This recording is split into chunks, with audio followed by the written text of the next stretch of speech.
समस्या को ध्यान में रखते हुए माध्यमिक शिक्षा परिषद ने ऑनलाइन पढ़ाई की व्यवस्था उस समय तक के लिए की है जब तक लॉकडाउन नहीं खुलता है। तो उसी परिप्रेक्ष्य में हमने कल आपको पहले चैप्टर का स्टडी मटेरियल दिया था। उसमें आप देखिएगा सबसे पहला जो हेडिंग है वो कूलाम है। तो कूलाम क्या है? वैसे तो कूलाम वैज्ञानिक का नाम है, लेकिन ये आवेश का मात्रक है। कूलाम क्या है? आवेश का मात्रक है। तो हमें ये बताना है कि एक कूलाम क्या होता है। तो वहाँ आप हेडिंग देखेंगे पहली, तो वहाँ कूलाम लिखा होगा और उसमें लैंग्वेज कुछ ना कुछ आप देखेंगे, नोट्स बनाया होगा। यदि किसी चालक में आई धारा टी समय तक प्रवाहित हो तो उसमें संचित आवेश, नीचे लिखा होगा Q बराबर आई टी। अब आपको बताना है कि एक कूलाम आखिर क्या होता है।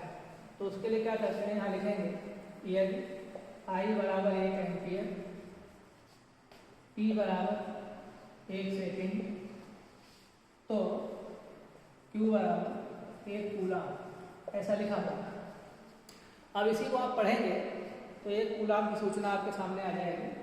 अतः किसी चालक में 1 एम्पियर धारा 1 सेकेंड तक प्रवाहित करने पर उसमें संचित आवेश 1 कूलाम होगा। इसके बाद नेक्स्ट हेडिंग उसमें पड़ा हुआ है कूलाम का नियम। इन्होंने क्या बताया था? दो स्थिर आवेशों के बीच लगने वाले बल के संबंध में, आकर्षण या प्रतिकर्षण बल के संबंध में कूलाम ने एक नियम दिया था। सबसे पहले उन्होंने क्या किया, दोनों आवेशों के बीच की दूरी को बढ़ाया। तो दूरी बढ़ाने पर यह देखा कि बल घटा। इसका मतलब क्या है? बल दूरी के व्युत्क्रमानुपाती होता है। पूरा अध्ययन करने के सामने आया कि बल दूरी के वर्ग के व्युत्क्रमानुपाती होता है। दूसरा अध्ययन उन्होंने किया कि आवेशों की मात्रा को बढ़ाते रहे। जैसे जैसे आवेशों की मात्रा बढ़ाते रहे वैसे वैसे बल का मान बढ़ता गया। इसका तात्पर्य क्या है कि बल या वैद्युत बल आवेशों के गुणनफल के समानुपाती होता है। तो वहाँ पे आप देख रहे होंगे नोट्स के ऊपर लिखा है कि कूलाम ने दो स्थिर आवेशों के बीच लगने वाले आकर्षण या प्रतिकर्षण बल के संबंध में 2 नियम प्रस्तुत किए। नंबर 1, आवेशों के बीच लगने वाला बल उनकी मात्राओं के गुणनफल के समानुपाती होता है, अर्थात F समानुपात Q1 Q2, equation number 1। दूसरा, आवेशों के बीच लगने वाला बल उनके बीच की दूरी के वर्ग के व्युत्क्रमानुपाती होता है, F समानुपात 1/r²। दोनों नियमों को मिलाने पर, तो फिजिक्स में मिलाने का अर्थ क्या होता है? जो कॉमन राशि है उसको एक बार लिखो, समानुपात का निशान कॉमन है एक बार लिखो, बाकी राइट साइड में जो कॉमन नहीं है उसकी गुणा कर देते हैं।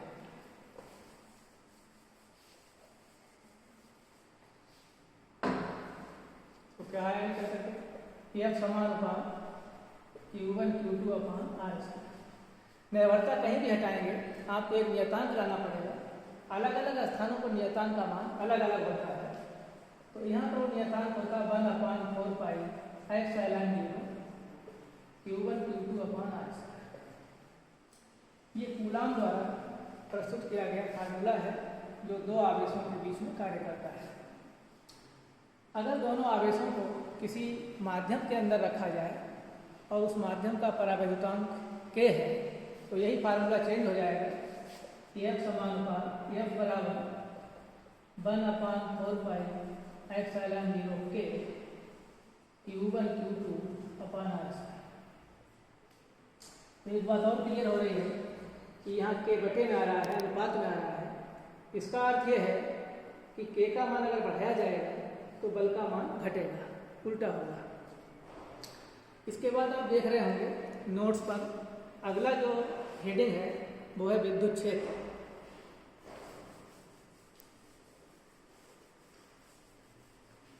तो विद्युत क्षेत्र क्या है? जैसे कोई आवेश आप कहीं रख दें तो उसके चारों ओर एक क्षेत्र फैल जाता है। स्थिर आवेश के चारों ओर के इसी क्षेत्र का नाम है विद्युत क्षेत्र। बताएंगे इसको कैसे? बाहर से आप कोई आवेश लाएंगे जैसे ही वो आवेश इस बाउंड्री पर आएगा उस पर एक बल लगेगा। वो बल आकर्षण भी हो सकता है और प्रतिकर्षण भी हो सकता है। ये इस बात पर निर्भर करेगा कि यहाँ रखा हुआ सेंटर पर रखा हुआ आवेश प्लस का है, बाहर से जो आप आवेश ला रहे हैं वो भी प्लस है, यानी समान प्रकृति का अगर आवेश है तो उनके बीच में प्रतिकर्षण बल लगेगा। और विपरीत प्रकृति का अगर आवेश आता है बाहर से तो आकर्षण बल लगेगा। तो क्या बताएंगे आप, क्या लिखा होगा वहाँ पर? किसी स्थिर आवेश के चारों ओर का ऐसा क्षेत्र जिसमें कोई दूसरा आवेश आकर आकर्षण या प्रतिकर्षण बल का अनुभव करता है तो इस क्षेत्र का नाम विद्युत क्षेत्र होता है। इसके बाद अगला हेडिंग आपका वहाँ पढ़ा होगा विद्युत क्षेत्र की तीव्रता। विद्युत क्षेत्र की तीव्रता एक भौतिक राशि है और किसी भी भौतिक राशि की परिभाषा के लिए पहले आपको इसका सूत्र चाहिए। ऐसा हमने आपको फर्स्ट ईयर में बताया था, परिभाषा का नियम। तो विद्युत क्षेत्र की तीव्रता का जो फार्मूला होता है E बराबर F/Q0। Q0 क्या है? Q0 परीक्षण आवेश के लिए प्रयोग किया जाता है। जीरो का सेंस है कि जिस आवेश के माध्यम से हम विद्युत क्षेत्र की परीक्षा करते हैं वो आवेश कम से कम हो, इसलिए इसका सूचकांक Q0 है। बाकी हमने आपको बता रखा है कि परिभाषा का तरीका क्या है। जिस राशि की आपको परिभाषा करनी है उसे आप छोड़ देंगे, राइट हैंड साइड में जो अधिक इम्पॉर्टेंट राशि होगी उसे छोड़ देंगे, बाकी सभी राशियों को हटा देंगे और हटाने के लिए एक का प्रयोग करेंगे। अब प्रश्न ये उठता अधिक इम्पॉर्टेंट आप कैसे पहचानेंगे? तो उसके लिए बताया गया था कि जो अंश की राशि होती है वो अधिक इम्पॉर्टेंट होती है, लेकिन यह नियम वही लागू होता है जब अंश में केवल एक राशि हो। अंश में जब कई राशियाँ हों तो अंश की राशियों का नाम पढ़ते हैं। जिस राशि का नाम परिभाषा करने वाली राशि से मिलता जुलता हो समझो वही अधिक इम्पॉर्टेंट है, हालांकि यहाँ उसकी आवश्यकता नहीं है। तो ई की परिभाषा करनी ऐसे छोड़ दीजिए, एफ अधिक इम्पॉर्टेंट ऐसे छोड़ दीजिए, बाकी सबको हटा दीजिए। हटाने के लिए एक का प्रयोग करिए तो ई बराबर हो जाएगा एफ। इसी को पढ़ देंगे तो परिभाषा हो जाएगी। अतः एकांक परीक्षण आवेश के विद्युत क्षेत्र में होने पर उस पर लगने वाला विद्युत बल विद्युत क्षेत्र की तीव्रता के बराबर होता है। मात्रक आपको लिखना है तो मात्रक के लिए आप सूत्र देख लीजिए। बल का मात्रक न्यूटन, आवेश का मात्रक कूलाम, तो कुल मिला के मात्रक बन गया न्यूटन तक कूलाम।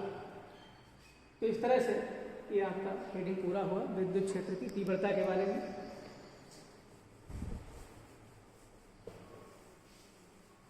अगला हेडिंग आपका पढ़ा होगा बिंदु आवेश के कारण विद्युत क्षेत्र की तीव्रता।